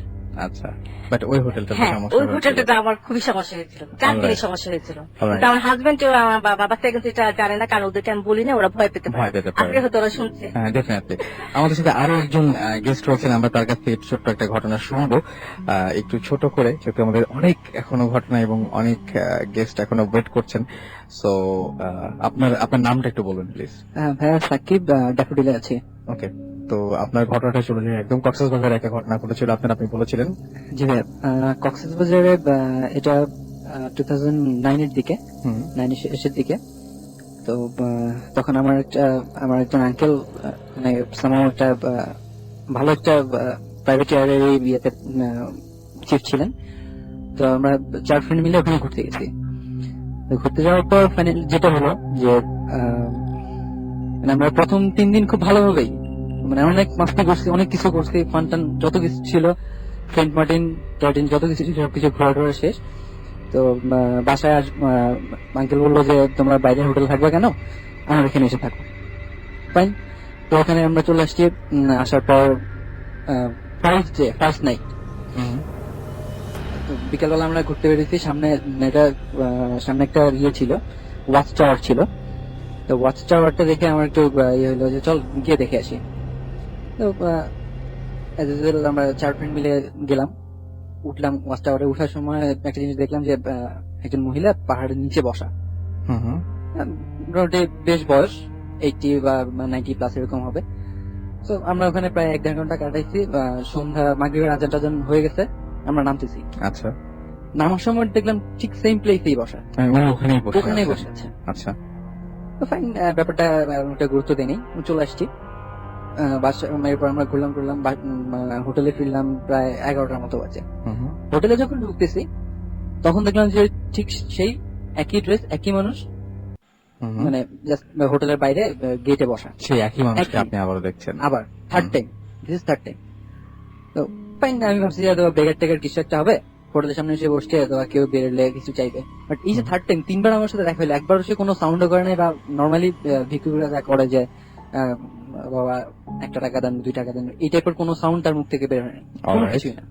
ওকে, তো রুমে উঠলাম, ফ্রেশ হলাম। ফ্রেশ হয়ে আমি এমনিতেও আমি রাতে ঘুমাই খুবই কম, রাতে আমার ঘুম হয় না বলা চলে। আর যথারীতি সেদিনও ফ্রেন্ডরা 4 ফ্রেন্ডের মধ্যে আমরা 2 জন ঘুমায় পড়ছে, আমি আর আমার একটা ফ্রেন্ড শুভ। আমরা এই আমরা দুজন জেগে আছি, আমরা তখন কথা বলতেছিলাম। তো একটা পর্যায়ে শুভ বললো যে ঠিক আছে আমি শুয়ে পড়ি। আমি ঠিক আছে তাহলে তুই শো, আমার ঘুম আসতেছে না, আমি একটু বারান্দা থেকে হেঁটে আসি। তো আমি বারান্দায় করিডোরে হাঁটতেছি, হঠাৎ করে আবার নিচে চোখ গেল। আমি দেখলাম যে সে মহিলা ওখানে বসে আছে। ওকে, পড়তে দেখে আমার ব্যাপারটা মানে একটু আজবই লাগলো যে একটা মানুষ এরকম করে বসে থাকবে কিসের জন্য। আর এত রাতেই, বা যখন প্রায় 1:30-2টার মতো বাজে, এত রাত পর্যন্ত এখানে বসে থাকা তো কোনো মানেই হয় না। কিউরিসিটি জাগলো, নিচে নামলাম। নিচে নেমে ওনাকে জিজ্ঞেস করলাম যে কি ব্যাপার, আপনার কি কোনো সমস্যা? আমি আপনাকে সেই বিকেল থেকে দেখতেছি যে আপনি এখানে বসে আছেন, ওখানে দেখলাম ওখানেও বসে আছেন, কি আপনার কি সমস্যা বলেন? কোনো কথা বলতেছে না। 5-10 মিনিট বেশ কয়েকবার ওনাকে জিজ্ঞেস করার পর হঠাৎ করে উনি উঠে দাঁড়ালেন, দাঁড়ায় সোজা হাঁটা দিছে, কোনো কথা নেই, কোনো কিচ্ছু না, সিম্পলি হাঁটতেছে।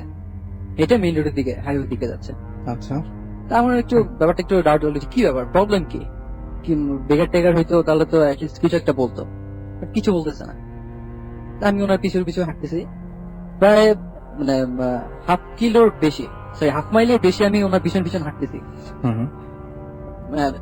লাস্ট টাইম আমি ওনাকে একবার ডাকও দিছি, এই যে আপনি শুনেন আপনার সাথে কি আপনার সমস্যা কি, এরকম করতেছেন কেন, বাট তারপরে উনি আমাকে কোনো রেসপন্স করে নাই।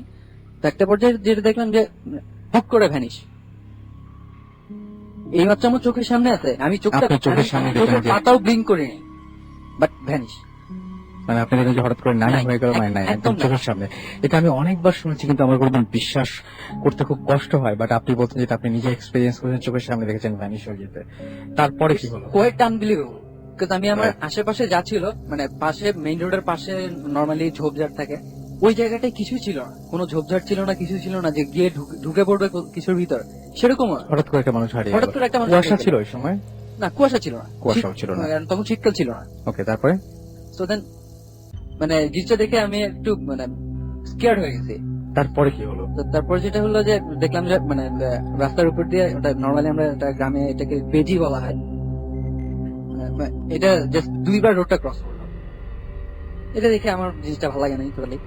তো দাঁড়ায় ব্যাক করবো, যে কিভাবে ব্যাক করবো বুঝতে পারতেছিলাম না। তো ভাবলাম যে একটু ওয়েট করি, দেখি রিক্সা টিক্সা পাই কিনা। তখন একটা রিক্সা আসলো, একটা রিক্সা পেলাম, ওটা নিয়ে আমি হোটেলে চলে আসছি। ওকে, হোটেলে চলে আসছি, হোটেলে এসে উঠলাম, দোতলায় উঠলাম। দোতলায় উঠে কেন যেন আমার আবার কেন যেন ইচ্ছে করলো যে মানে মানে বলতে পারবো না কিভাবে, যে আমার আবার চোখটা নিচে গেছে। আমি দোতলার করিডোর থেকে আমি যখন নিচে তাকাইছি, আমি দেখলাম যে ওই মহিলা ওখানে দাঁড়ানো।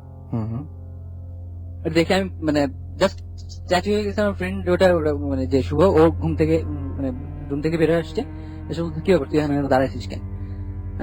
মানে ফার্স্ট টাইম আমি ওকে কিছু না বলে এবার আমি জিজ্ঞেস করছি এটাই যে আচ্ছা তুই কিছু দেখতে পেয়েছিস কিনা। বলছে কই, কেউ কোথায় কি। আচ্ছা, তার নিচ থেকে একদম পুরোপুরি আপনার দিকে তাকিয়ে ছিল, তারপরে আপনি আপনার ফ্রেন্ডকে, হ্যাঁ। ওইটা আপনার অস্বাভাবিক লেগেছে যে আপনার দিকে কেন তাকিয়ে আছে। কেন থাকি। তারপরে তো দেন ওকে আমি বললাম যে আমরা যে পাহাড়ে উঠছি, পাহাড়ে ওঠার সময় যে একটা মহিলা দেখছিলাম যে খেলা আছে, বলছে হ্যাঁ খেলা আছে, দেখতো ওনাকে কোথাও দেখিস কিনা। প্রায় 5-7 মিনিট পরে বলছে যে হ্যাঁ দেখলাম তো, গেট দিয়ে বেরিয়ে চলে যেতেছে। শেষ বলছে এটা কিছু না, হয়তো আসছে চলে গেছে। ওকে আমি ডিটেলস কিছুই বলি নাই, আমি জাস্ট রুমে গিয়ে শুলাম। আমার ঘুম আসতেছে না, দুইবার উঠলাম, পানি টানি খাই শুইছি, ঘুম আসতেছে না। মানে ফজর আজান দিবে এই ঠিক এই সময়টা আমি একটা জাস্ট আমার চোখের পাতা দুইটা একটু লেগে আসছে, আমি একটা ড্রিম দেখলাম। আমাকে জাস্ট মানে এভাবে বলতেছে যে তোমরা এখান থেকে চলে যাও, আদারওয়াইজ তোমাদের সমস্যা হবে, তোমাদের একটা ক্ষতি হইতে পারে। ওকে, ফাইন।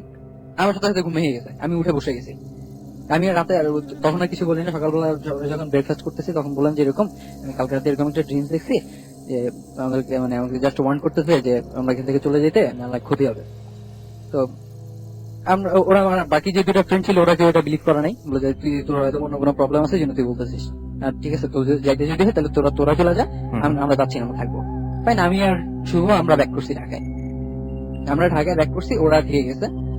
তো পরে যেটা হলো, আমি ঢাকায় এসে জাস্ট আমার রুমে ঢুকে জাস্ট আমি বসছি, আমি just ওই মুহূর্তে আমার কাছে ফোন আসছে। ফোন এসে মানে ফোনটা আমার ফ্রেন্ড করছে, যে দুজন থেকে গেছিল ওদের একজন, ফোন করে বলতেছে যে তোরা কই। আমি তো ঢাকায় চলে আসছি, এই তো বাসায় ঢুকলাম। আচ্ছা, এখান থেকে একটা অ্যাক্সিডেন্ট হয়েছে। কি হয়েছে? শাহেদ তো অ্যাক্সিডেন্ট করছে। কি ব্যাপার? শাহেদের পায়ের উপর দিয়ে আমরা রিক্সা করে যাইতেছিলাম বিচের দিকে, পিছন থেকে একটা মাইক্রোবাস এসে ধাক্কা দিছে। ধাক্কা দিয়ে শাহেদের পায়ের উপর দিয়ে, ডান পায়ের উপর দিয়ে একটা চাকা গেছে। ওকে আমরা এখন চিটং মেডিকেলে নিয়ে যেতেছি, তো পারলে তো রায়। তো এর মধ্যে আমি আঙ্কেল আন্টির সাথে কন্ট্যাক্ট করে আমরা ওই দিন রাতেই চিটং এ ব্যাক করি। তো পরে যেটা হয় যে ওকে চিটং মেডিকেলে জাস্ট প্রাইমারি ট্রিটমেন্টটা দিয়ে ওকে আমরা আবার ঢাকায় এয়ার নিয়ে আসি। আচ্ছা, তো এখন মানে আপনার যেটা হচ্ছে খুব, আমি বুঝতে পেরেছি পুরো জিনিসটা। যেটা হচ্ছে ওর ফ্রেন্ডটা এখনো ওর ডান পাটা নাই, হাঁটুর নিচ থেকে পরে পাটা কেটে ফেলতে হয়েছে। এবং আপনি সবচেয়ে আশ্চর্যের ব্যাপার যে জিনিসটা আপনি স্বপ্নে ইনফর্ম হয়েছিলেন, এবং মানে আপনি ইনফরমেশনটা পেয়েছিলেন স্বপ্নে। আর সবচেয়ে বড় কথা যেটা সেটা হচ্ছে যে মানে আগে থেকে কিছু উইয়ার্ড ঘটনা যেটা আপনি মানে আপনি ফেস করেছেন, এবং পরে আপনি ইনফরমেশনটা পেয়েছিলেন, আপনাকেই বলা হয়েছিল ওখান থেকে চলে যেতে, তারপর আপনারা স্টে করেছেন এবং সত্যি একটা অ্যাক্সিডেন্ট ঘটেছে। খুবই প্যারানরমাল একটা ঘটনা।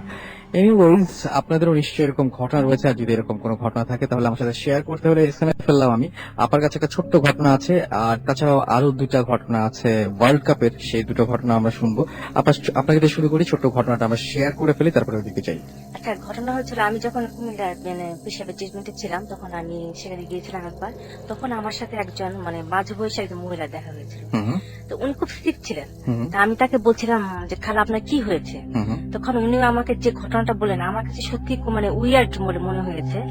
উনি বললেন ওনার কিন্তু বয়স 56 থেকে 57 হবে। বললেন যে আজকে থেকে তার যে ঘটনাটা 1 বছর আগে ঘটনা, উনি যখনই যেখানে যেতেন একটা কালো সাপ দেখতে পেতেন। যখনই রান্না করে যেতেন কালো সাপটা দেখতে পেতেন, এবং সাপটা ছিল প্রায় 4 ফিটের মতো লম্বা হবে। এবং বাথরুমে যেতেন একটা কালো সাপ দেখতেন। এবং উনি যখন ডাইনিং খেতে বসতেন ওনার টেবিলে দেখতেন কালো সাপটা, কিন্তু সাপটা কেউ দেখতে পেতেন না, শুধু উনি একাই দেখতে পেতেন। তখন সবাই তাকে মনে করলো যে তার এটা মানসিক কোনো সমস্যা হয়েছে।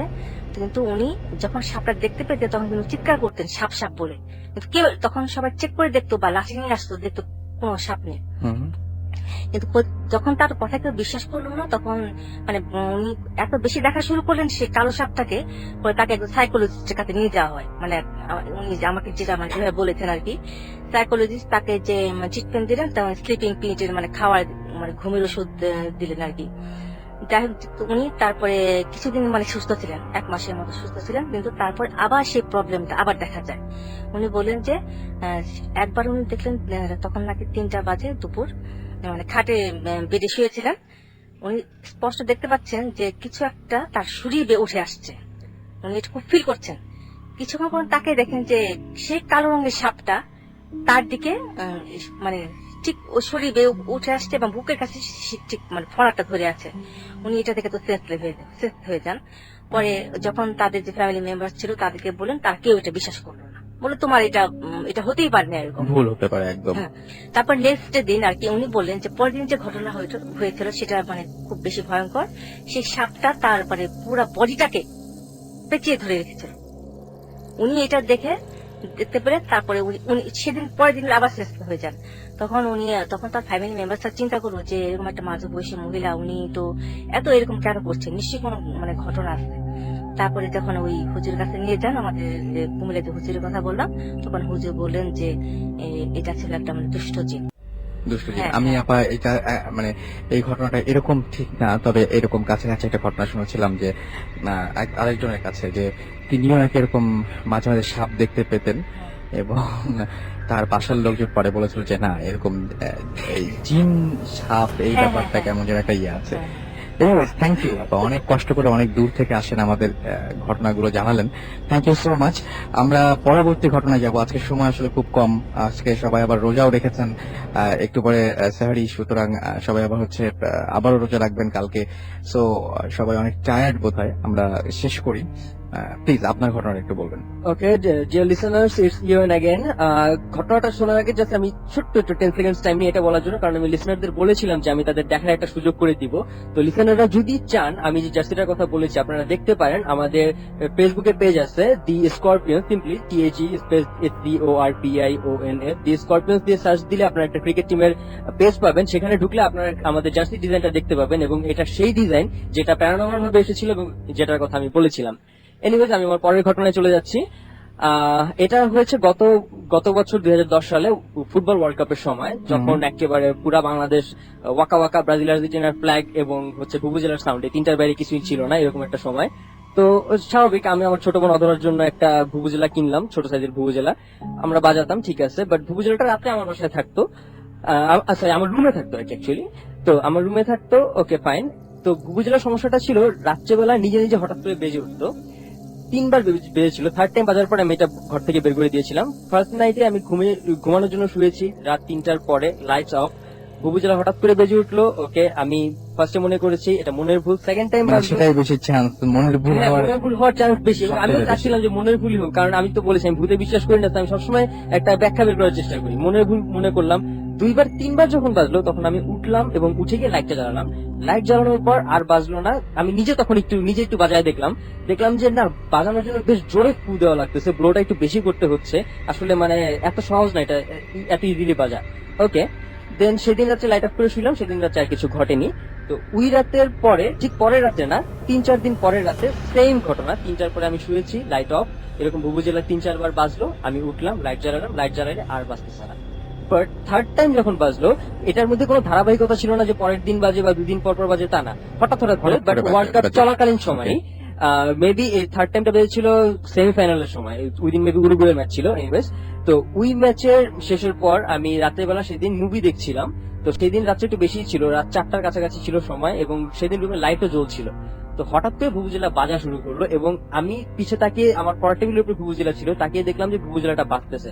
সেদিন আমি রিয়েলি স্কেয়ার্ড হয়ে গেছি, কারণ ঘুমের মধ্যে লাইট সব শুনছি, লাইট জ্বালানোর পর আর সাউন্ড পাইনি। তো আমি ধরেই নিচ্ছি এটা আমার মনের ভুল, বাট যখন লাইট জ্বালানো অবস্থায় আমি শুনতেছি ভুবুজেলা বাজতেছে, ইটস রিয়েলি প্যারানর্মাল। তারপরে আমি ভুবুজেলাটা হাতে নিলাম এবং দেখলাম আমি সাউন্ডটা কিছুতেই থামাতে পারছি না। এবং এমনই একটা সময় আমি পিছে একটা সাউন্ড পেলাম, আমার দরজা চাপানো ছিল, আমি সাউন্ড পাওয়ার পর দরজা দিয়ে বাইরের দিকে, মানে দরজার ফাঁকা দিয়ে যে দেখা যায় বাইরের দিকটা, ওইদিকে তাকালাম এবং তাকিয়ে দেখলাম একটা পা পায়চারি করছে। আমি বডিটা দেখতে পাচ্ছিলাম না, শুধু পাটা দেখতে পাচ্ছিলাম, এবং এটা ছিল সাদা পায়জামা পরা একটা পা এবং সাদা রঙের স্যান্ডেল পরা, চটি টাইপের স্যান্ডেল, বাট সাউন্ড হচ্ছিল না। এরকম টোটালটাই আমার ইলিউশন হতে পারতো, কিন্তু আমি পুরোপুরি শিওর হলাম যেটা আমার ইলিউশন না তখন, কারণ হচ্ছে ভুবুজেলার সাউন্ডটা হচ্ছিল এবং সেই সাউন্ডে আমার মা এবং বোনের ঘুম ভেঙে যায়। তারা পাশের রুম থেকে চিৎকার করে বলে যে, ইউএন এত রাত্রে এরকম সাউন্ড করছিস কেন, এটা কোনো ফাইজলামের সময়, রাত 4টা বাজে ভুবুজেলা বাজাচ্ছিস। তারা চিৎকার করে আমাকে ভুবুজেলার সাউন্ডটা বন্ধ করতে বললো, কিন্তু আমি কিভাবে বন্ধ করবো, এটা তো আমি বাজাচ্ছি না। যাই হোক, কিন্তু হয়তো যিনি বাজাচ্ছিলেন, প্যারানর্মাল যেই হন, যিনি বাজাচ্ছিলেন তিনি বুঝতে পারছেন কেন জানি ওই সাউন্ডটা আমার মা যখন চিৎকার করে বললেন, উনি বলার সাথে সাথে ভুবুজেলার সাউন্ডটা থেমে গেল এবং আমি পিছিয়ে তাকিয়ে ওই পাটাকে আবার দেখিনি। দেন সেদিন রাত্রে, এটা আপনি বাজাচ্ছিলেন না, এটা আপনি একদম কনফার্ম যে আপনি বাজাচ্ছিলেন না? ওটা আমি বাজাচ্ছিলাম না পুরাই কনফার্ম, কারণ প্রথমে পরের টেবিলের উপর অটোমেটিক বাজছিল, দেন আমি হাতে নিয়ে দাঁড়িয়ে আছি, ওটা তো মুখে দিয়ে ফু দেওয়া লাগে, কিন্তু আমি হাতে নিয়ে দাঁড়িয়ে আছি তারপরও বাজছে।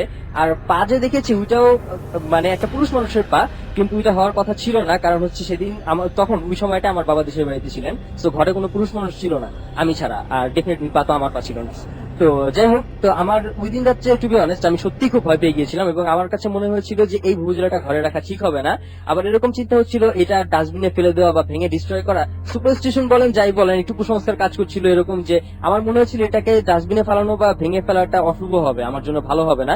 তো আমি জাস্ট সিম্পলি, আমার বাসার কাছে অনেকগুলো মার্কেট আছে, আমি পরের দিন বিকালে ওটা নিয়ে বের হলাম, এবং বের হয়ে জাস্ট একটা শপিং ব্যাগ করে নিয়ে গেলাম এবং একটা মার্কেটের সিঁড়ির পাশে একটা সাইডে রেখে চলে এসেছিলাম।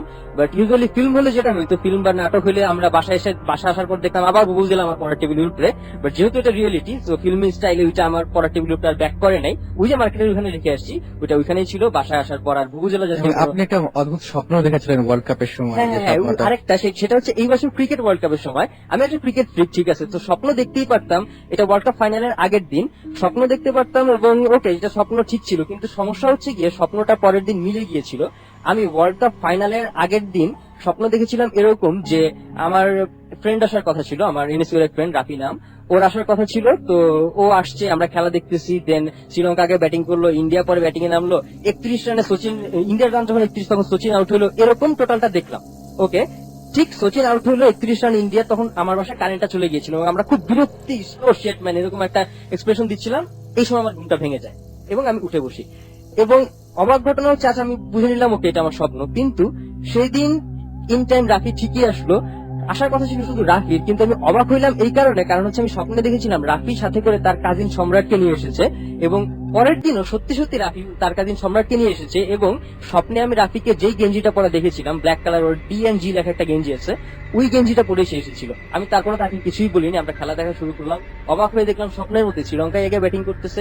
আরো অবাক হইলাম যখন দেখলাম যে ইন্ডিয়ার ব্যাটিং এ আমি দেখেছি 31 রানে সচিন আউট হয় এবং মালিঙ্গার বল ছিল, সেটাও হয়েছে। আমার জাস্ট ইন্ডিয়ার রান যখন 31, আমার তখন বুকের মধ্যে just heart is beating so fast যে এখন কি জানি হয়, কারণ অনেক কিছুই আগে মিলে গেছে। So just 31 run, Sachin out, আমি পুরা এবং এই সময় এক্স্যাক্টলি আই সোয়ার ঠিক সেই সময়টা কারেন্ট চলে গিয়েছে। আমি আপনাকে সাজেস্ট করবো যে আজকে আপনি তাড়াতাড়ি বাসায় যে ঘুমিয়ে যান, এবং ঘুমিয়ে যে যদি আপনি কোনো স্বপ্ন এরকম দেখেন তাহলে ডেফিনেটলি আমাকে একটু জানাবেন। আমি বাংলাদেশ এবং জিম্বাবুয়ের যে ম্যাচটা অনেকদিন পরে হ্যাঁ, test match হ্যাঁ, থাকবে। আমার নিজের ওরকম একটা আফসোস যে আমি যদি এরকম মানে ট্রু স্কোর কার্ড দেখতে পেরেছি স্বপ্নে, তো আমার খুব ইচ্ছা যে এই স্বপ্নটা আমি যদি বারবার দেখতাম তাহলে বেটিং খুব করে ভালো হতো, এতদিনে খুব ভালো হতো। millionaire হয়ে যেতে আমি আসলে সত্যি ভাবছি যে অনেকদিন পরে বাংলাদেশ খেলছে এবং অনেকদিন পরে জিম্বাবুয়ে খেলছে, হ্যাঁ, সো আমি খুবই এক্সাইটেড খেলাটা নিয়ে। এন্ড যদি সত্যি এরকম কিছু হতো যে আসলেই আমি জানতে পারতাম আগে থেকে, তাহলে কালকে পর্যন্ত এত মানে এই উত্তেজনা, এই চিন্তা এটা ধরে রাখতে হতো না। এনিওয়েজ, থ্যাংক ইউ আপনাকেও আমাদের স্টুডিওতে কষ্ট করে আসার জন্য। এবং আজকে আসলে হাতে আর তেমন বেশি সময় নেই, আমাদের শেষ করে দিতে হবে আজকের শো, বাট আমরা ফিরে আসবো বারবার, সুতরাং আমাদের সঙ্গেই থাকুন। স্টে টিউন টু রেডিও ফুর্তি। আর যারা SMS করেছেন তাদেরকে অনেক অনেক থ্যাঙ্কস। এখন